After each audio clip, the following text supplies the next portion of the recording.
Hey everyone! In this video, I'm going to show you how to request a payment using the Wise app step by step, so you can start receiving money quickly and easily.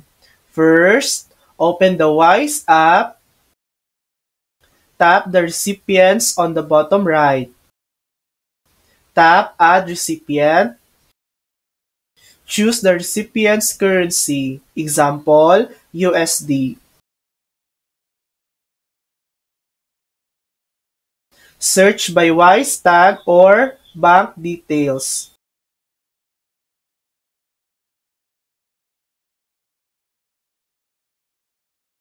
Select your recipient from the list.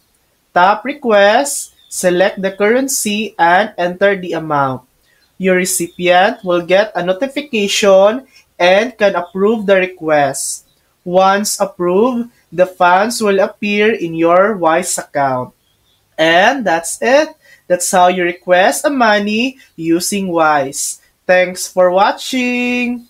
If this video helped you, please like and subscribe for more helpful tutorials.